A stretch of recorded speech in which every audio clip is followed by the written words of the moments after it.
평생을 국가에 헌신한 대가로 받게 될 공무원 연금. 그런데 퇴직 후 제2의 인생을 위해 다시 일을 시작하는 바로 그 순간 그 소중한 연금이 반토막 날 수 있다는 사실을 알고 계십니까? 단순히 세금을 조금 더 내는 수준이 이야기가 아닙니다. 이것은 일하면 일할수록 오히려 손해를 보는 믿기 힘든 구조가 성실하게 살아온 수많은 퇴직 공무원들을 기다리고 있다는 경고입니다. 오늘은 많은 분들이 미처 알지 못해서 평생의 계획이 송두리째 흔들리는 연금 지급 정지 제도의 실체와 그 누구도 알려주지 않았던 치명적인 함정에 대해 낱낱이 파헤쳐 보겠습니다. 30년간의 공직 생활을 명예롭게 마친 김성실 씨. 62살의 그는 매달 약 300만 원이 공무원 연금을 받으며 아내와 함께 평온한 노후를 그렸습니다. 손주들 용돈도 넉넉히 주고 가끔 아내와 여행도 다니는 소박하지만 안정된 삶이었죠. 하지만 그는 아직 건강했고 일에 대한 열정도 남아 있었습니다. 마침 자녀의 결혼이라는 큰일도 앞두고 있어 목돈이 필요하기도 했죠. 그때 오랜 지인이 운영하는 회사에서 월 300만 원의 급여를 받는 고문직을 제안해 왔습니다. 연금 300만 원에 월급 300만 원.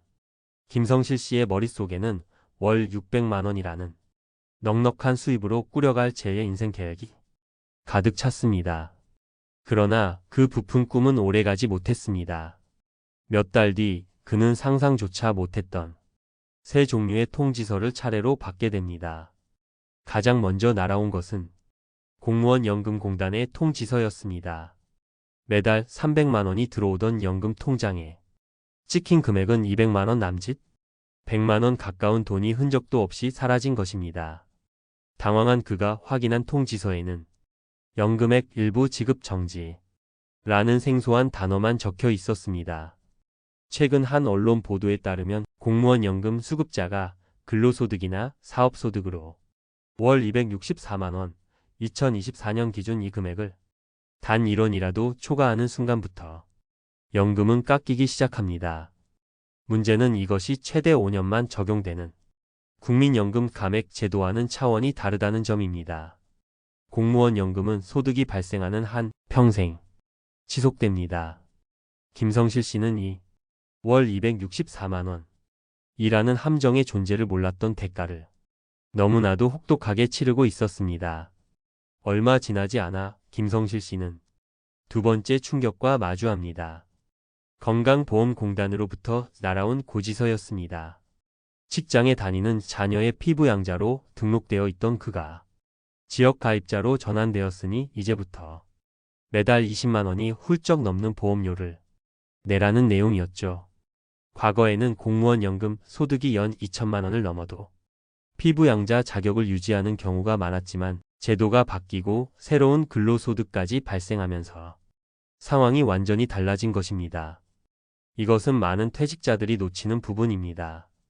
연금 삭감이라는 큰 충격에 가려 매달 수십만 원의 고정 지출이 추가되리라고는 미처 예상하지 못하는 것이죠.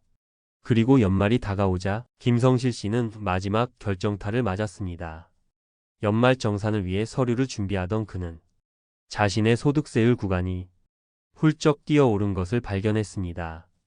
삭감된 연금 소득과 새로운 근로소득이 합쳐지면서 과거에는 경험해 보지 못했던 높은 세율을 적용받게 된 것입니다.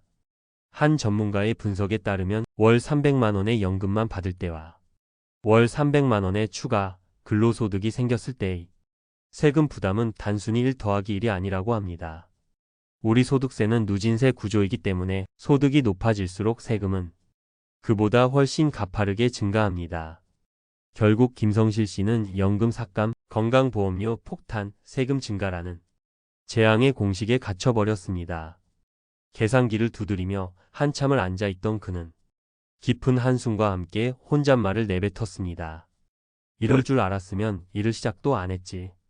이건 뭐 일할수록 마이너스잖아. 자, 지금까지 우리는 김성실 씨의 뼈아픈 경험을 살펴봤습니다. 참으로 억울하고 답답하게 느껴지는 이야기입니다. 하지만 지금부터가 정말 중요합니다.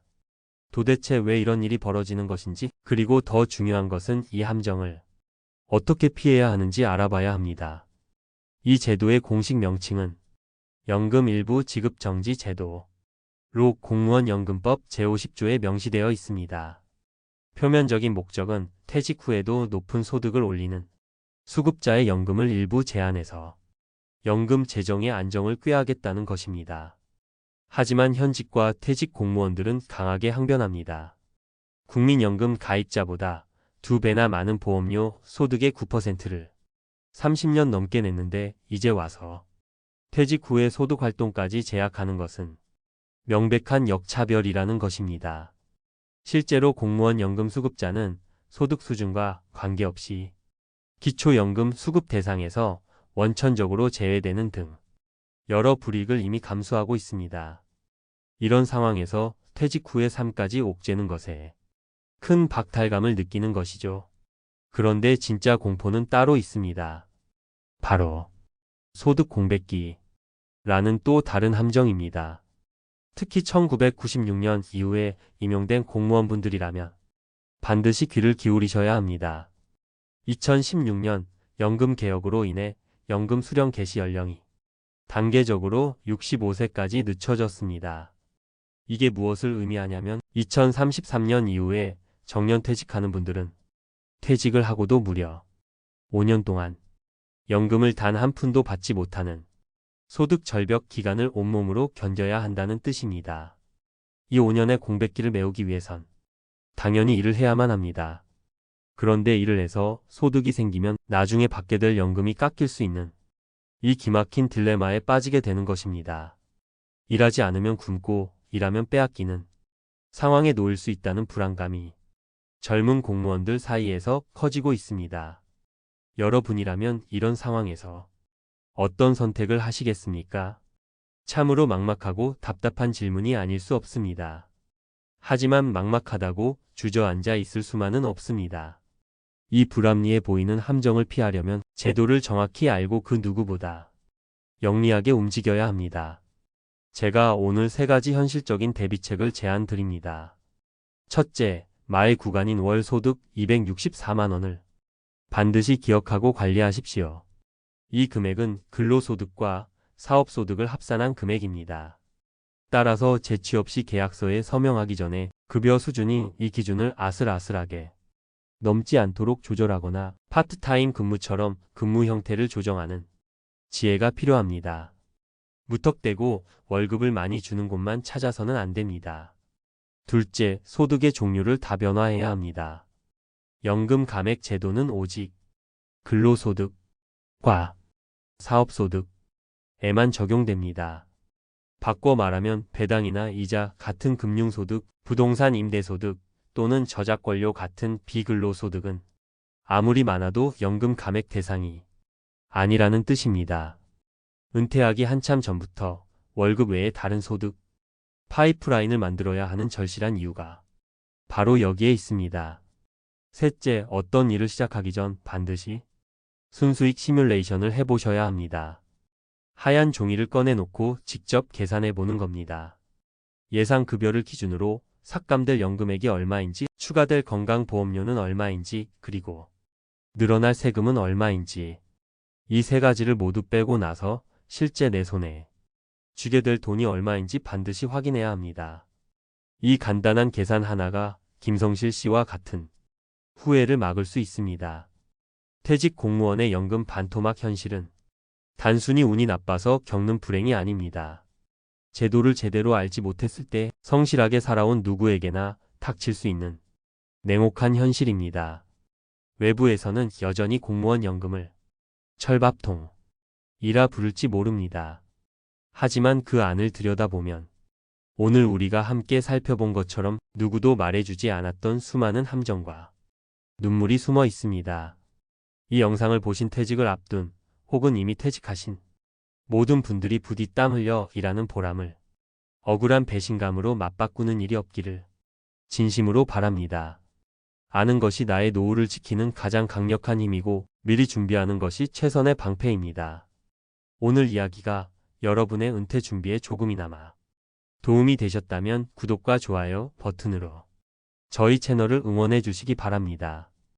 또한 비슷한 고민을 하고 계시거나 자신만의 지혜가 있으시다면 댓글로 여러분의 소중한 생각을 나눠주십시오.